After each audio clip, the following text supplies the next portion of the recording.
नमस्कार, आप देख रहे हैं इंडिया न्यूज मध्य प्रदेश छत्तीसगढ़। मैं हूं आपके साथ आयुष चतुरांश। चलिए अब शुरुआत करते हैं फटाफट खबरों की। तेलंगाना में बरसे सीएम शिवराज, मुख्यमंत्री केसीआर को बताया डरा हुआ। कहा केसीआर इतने डरे हुए हैं कि उन्होंने हमारे अध्यक्ष को जेल में डाल दिया।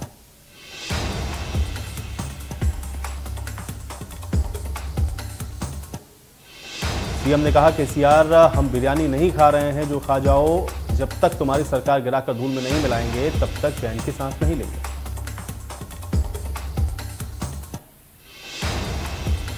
सीएम ने केसीआर पे साधा निशाना, कहा हम लड़ते रहेंगे। केसीआर राम मंदिर का निर्माण करवाएंगे। कश्मीर से धारा 370 भी हमने ही खत्म की है।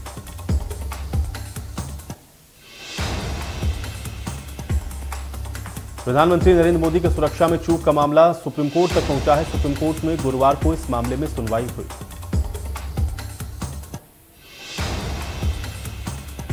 सुनवाई के दौरान केंद्र और पंजाब सरकार आमने सामने दिखी है। इस दौरान केंद्र और राज्य सरकार ने एक दूसरे की जांच कमेटी पर आपत्ति जताई।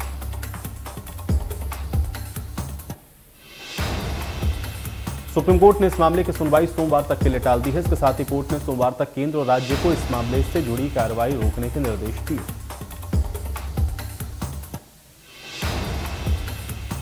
इस मामले में सॉलिसिटर जनरल तुषार मेहता ने कोर्ट में कहा कि पीएम की सुरक्षा की जिम्मेदारी राज्य सरकार और पुलिस प्रशासन की जिम्मेदारी थी। इसकी जांच राज्य सरकार नहीं कर सकती।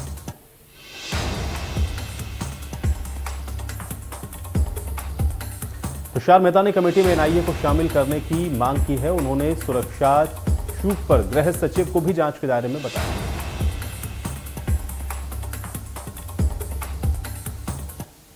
प्रधानमंत्री नरेंद्र मोदी की सुरक्षा में चूक के मामले पर पंजाब सरकार अब एक्शन मोड में है। पंजाब सरकार ने इस मसले की जांच के लिए हाई लेवल कमेटी बनाई। पंजाब पुलिस ने प्रधानमंत्री की सुरक्षा में चूक के मामले पर एफआईआर दर्ज की है। इस मामले में पहले ही कमेटी बनाई गई। पीएम मोदी की सुरक्षा के चूक के मामले पर सोनिया गांधी ने लगाई पंजाब के सीएम चन्नी को फटकार। सोनिया ने कहा मोदी पूरे देश के प्रधानमंत्री, उनकी सुरक्षा में लापरवाही के जिम्मेदारों पर एक्शन ले।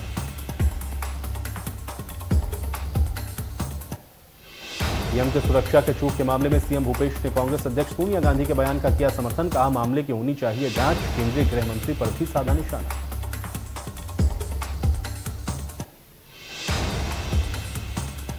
सीएम भूपेश बघेल ने केंद्रीय गृह मंत्री पर कार्रवाई की मांग। उन्होंने कहा कि प्रधानमंत्री की सुरक्षा में हुई चूक को लेकर के सीधे तौर पर सबसे पहली कार्रवाई केंद्रीय गृह मंत्री पर होनी चाहिए। सीएम भूपेश ने नेताजी सुभाष चंद्र बोस अकादमी में नए अधिकारियों को किया संबोधित। कहा संकल्प लें और दूसरों को सीख दें। सीएम भूपेश ने नेताजी सुभाष चंद्र बोस अकादमी में अधिकारियों को किया संबोधित। कई अन्य कार्यक्रमों में भी होंगे शामिल।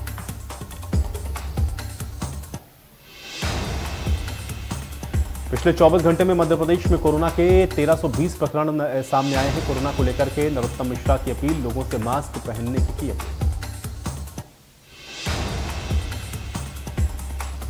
गृह मंत्री नरोत्तम मिश्रा ने दी जानकारी। बताया पुलिस के कुल 13 जवान कोरोना संक्रमित हैं। प्रोटोकॉल का सख्ती से प्रदेश में पालन कराया जाएगा।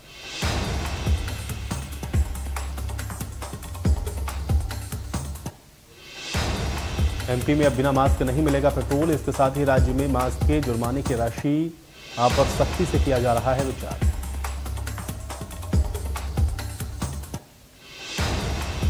एमपी में बारिश और ओले पर बोले नरोत्तम मिश्रा। कहा गुना, राजगढ़ और विदिशा से आई थी ओले गिरने की खबर। खुद मुख्यमंत्री जी इस मामले की कर रहे हैं मॉनिटरिंग।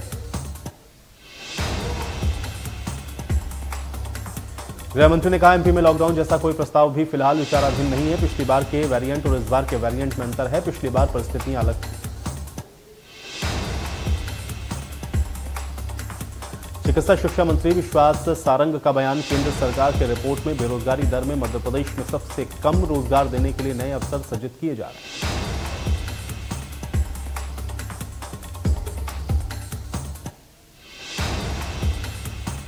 उन्होंने कहा सरकारी और निजी क्षेत्रों में रोजगार देने का काम मध्य प्रदेश सरकार कर रही है। लगातार रोजगार दिए जा रहे हैं। सीएम शिवराज सिंह चौहान ने चिकित्सा शिक्षा विभाग की एक समीक्षा बैठक ली है। चिकित्सा शिक्षा क्षेत्र में छात्रों को बेहतर शिक्षा के लिए सीएम शिवराज ने निर्देशित किया।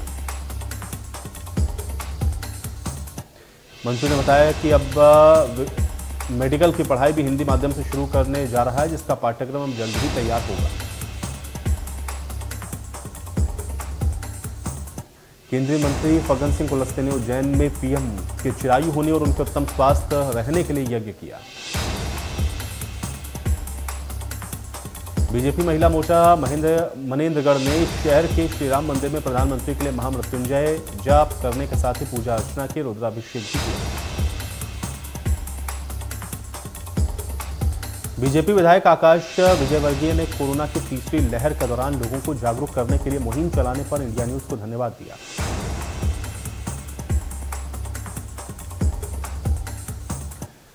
इतना ही नहीं, आकाश विजयवर्गीय ने चैनल के माध्यम से जनता को कोरोना की तीसरी वेव के दौरान सुरक्षित और सजग रहने की अपील की।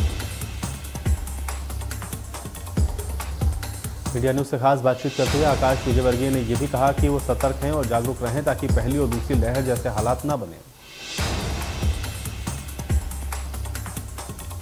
पंजाब में पीएम की सुरक्षा में हुई चूक को लेकर के जबलपुर सांसद राकेश सिंह का बयान सामने आया।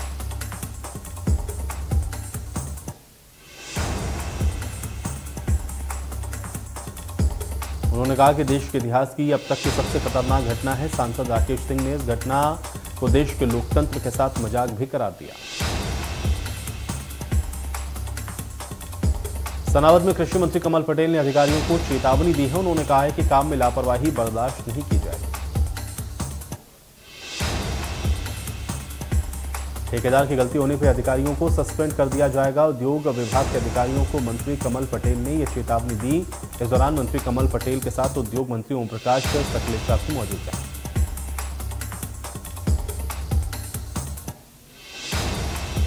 भिलाई नगर निगम में महापौर और सभापति का चुनाव हुआ है। इसमें कांग्रेस से नीरज पाल महापौर और गिरवत प्रसाद बंटी साहू सभापति चुने गए।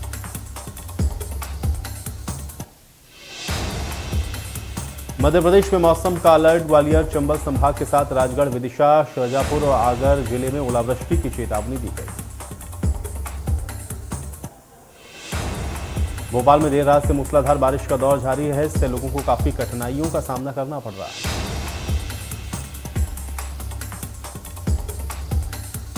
राजधानी में लगातार बारिश के कारण सड़क पर जल जमाव हो रहा है। वहीं तेज हवाओं के कारण सड़कों पर पेड़ भी गिरे।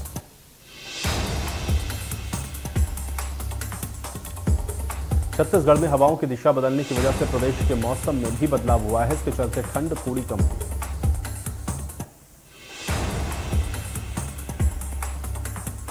पिछले 24 घंटे में पन्ना जिले में हुई बारिश के कारण जनजीवन अस्त व्यस्त हो गया है। किसानों को भी इसका भारी नुकसान उठाना पड़ा है। पन्ना में लोग शीतलहर से बचने के लिए अलाव का सहारा लेते हुए नजर आए हैं। मौसम विभाग ने अगले 48 घंटों तक रुक रुक कर बारिश होने की संभावना जताई।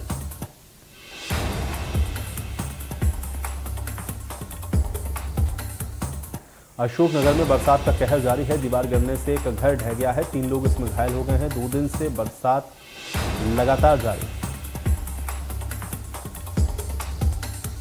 रायसेन में बीती रात हो रही बारिश से जनजीवन अस्त व्यस्त हो गया है। निचली बस्तियों के घरों में पानी भर गया।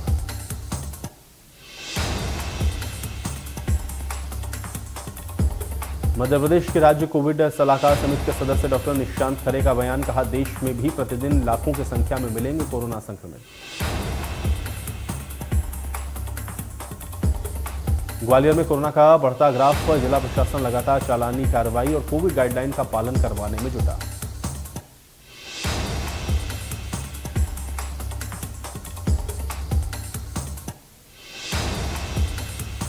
इंदौर के देवी अहिल्याबाई एयरपोर्ट पर यात्रियों की संख्या घटी। खराब मौसम की वजह से कई उड़ानें हुई निरस्त। केंद्रीय जेल अंबिकापुर में कोरोना के बढ़ते संक्रमण को देखते हुए जेल में बंदियों से मिलने अब नहीं दिया जा रहा है। 7 जनवरी से अगले आदेश तक बंदियों से मिलने पर पाबंदी।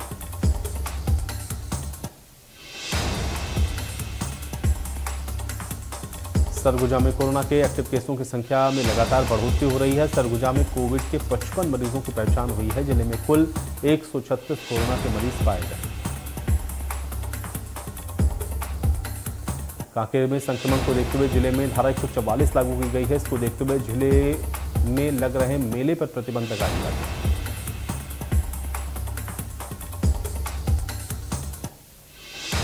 कटनी में कोरोना का टीका लगने से 5 छात्राओं की तबीयत हुई खराब। 12वीं में पढ़ने वाली छात्राओं को स्कूल में लगाई गई थी वैक्सीन।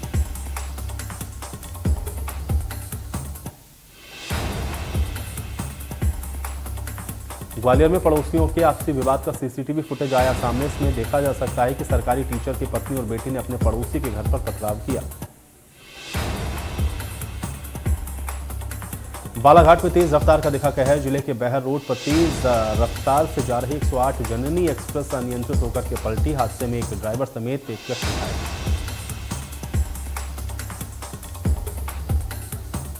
शहडोल जिले में दूर के रिश्ते में जीजा लगने वाले शख्स ने 10 साल की बच्ची को चंद रुपए की खातिर बेच दिया।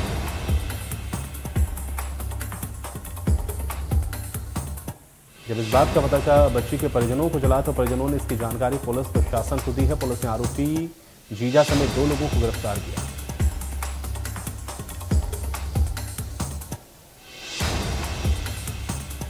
मध्य प्रदेश के दर्जा प्राप्त कैबिनेट मंत्री राहुल सिंह ने दमोह जिले के कई धान खरीदी केंद्रों का निरीक्षण किया। इस दौरान उन्होंने कहा कि मौसम को देखते हुए धान को जल्द से जल्द उठाकर सुरक्षित स्थान पर पहुंचाएं।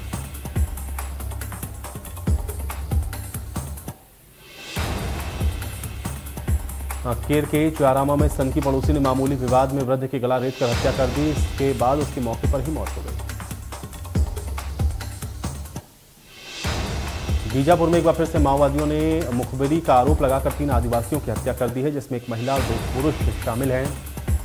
पुलिस मामले की जांच कर रही है।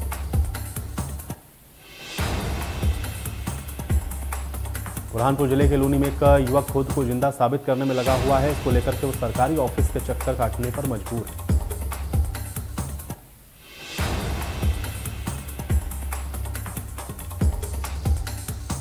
युवक की सारी आईडी में उसको मृत घोषित कर दिया गया है। अब वो हर जगह अपने आप को जिंदा दिखाने का प्रमाण दे रहा है। झाबुआ में हेल्पलाइन ठगी के मामले में पुलिस ने 3 आरोपियों को गिरफ्तार किया है। ठग लगातार हेल्पलाइन के जरिए लोगों को अपना शिकार बनाते थे। झाबुआ में हेल्पलाइन ठगी के मामले में पुलिस ने खुलासा किया।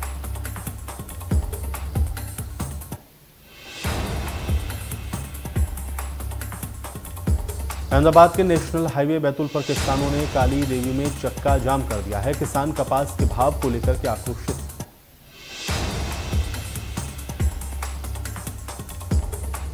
किसानों का कहना है कि 2 दिन पहले 13,000 क्विंटल में बिकने वाला कपास व्यापारियों ने सांठगांठ करके 11,000 में खरीद लिया है।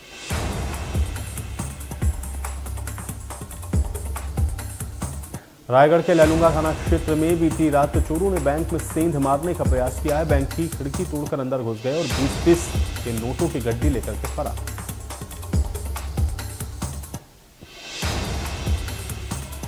छिंदवाड़ा के पलक और सूर्यांश ने छिंदवाड़ा जिले को गौरवान्वित किया है। साउथ एशियन रोप स्कीपिंग चैंपियनशिप 2001 में उन्होंने प्रतिभाग लिया।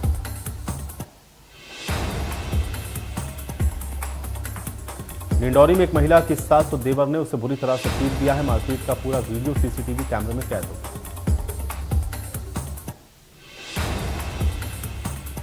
बालाघाट के कोसुंबा के ग्रामीणों ने स्कूल में जड़ा ताला। मध्य प्रदेश एजुकेशन पोर्टल में डाइस कोड नहीं, स्कूल के बच्चों के रिकॉर्ड भी गायब।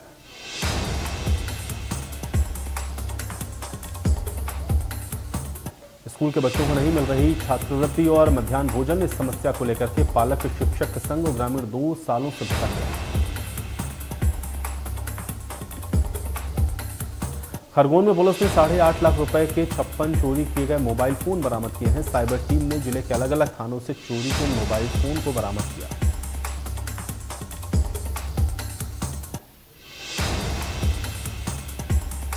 विवादित बोलीभाई ऐप मामले में एमपी का कनेक्शन भी सामने आया है। इस मामले में गिरफ्तार आरोपी सीहोर का स्टूडेंट है और आरोपी युवक बीटेक सेकेंड ईयर का छात्र है। मामले में मुख्य आरोपी यही है।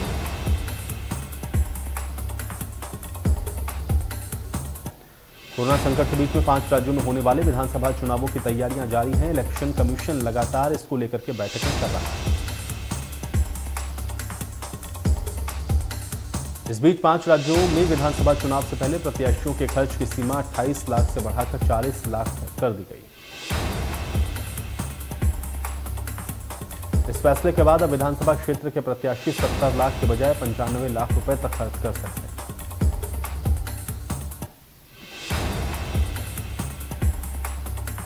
जम्मू कश्मीर के बडगाम के जालुवा में सुरक्षा बलों आतंकियों के बीच में मुठभेड़ हो गई है, जिसमें सुरक्षा बलों ने 3 आतंकियों को मार गिराया।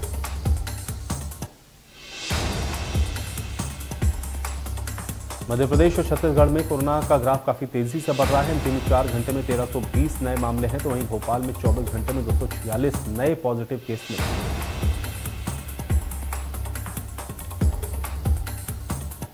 इंदौर में 500 से ज्यादा पॉजिटिव मरीज सामने आए हैं। कोरोना से सबसे ज्यादा प्रभावित जिला इंदौर है।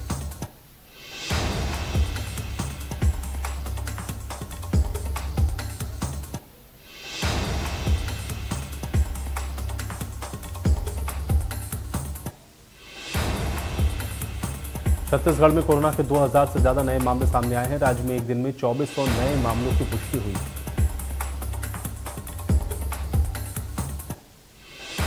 पहली दूसरी लहर की तरह तीसरी लहर भी रायपुर संक्रमण का हॉटस्पॉट बन चुकी है। गुरुवार को यहां पे 752 नए मरीज मिले। देश में एक्टिव केस 85,958 की बढ़ोतरी हुई है। 31 दिसंबर को देश में 22,775 नए केस मिले थे। देश में एक हफ्ते के अंदर नए मामले करीब 5 गुना तक बढ़े। देश में पिछले 24 घंटे में कोरोना के 1,17,000 नए केस सामने आए हैं। एक दिन में 302 लोगों की मौत हो गई।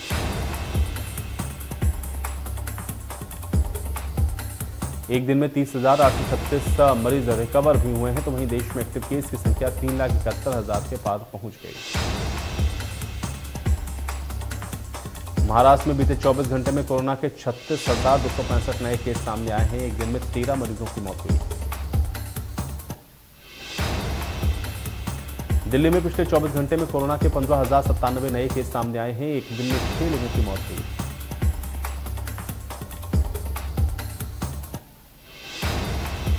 देश भर में कोरोना के नए वेरिएंट ओमिक्रॉन का खतरा लगातार और तेजी के साथ फैल रहा है। देश के 27 राज्यों में ओमिक्रॉन के मामले 3007 हो चुके हैं।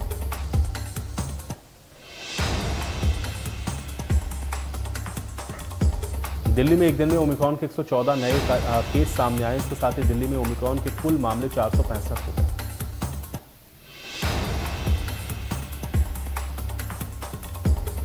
WHO महानिदेशक डॉक्टर टेड्रोस एडनॉम ने ओमिक्रॉन को लेकर के चेतावनी दी है। उन्होंने चेताते हुए कहा है कि ओमिक्रॉन की वजह से लोग अस्पतालों में भर्ती हो रहे हैं और उनकी जान भी जा रही है।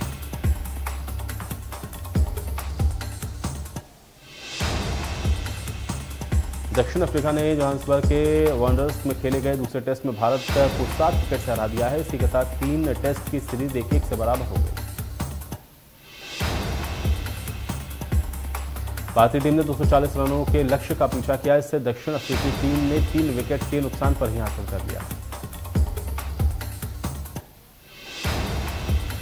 पूर्व भारतीय कप्तान कपिल देव आज 63 साल के हो गए हैं। कल ही के दिन 1959 में कपिल देव का चंडीगढ़ में जन्म हुआ था।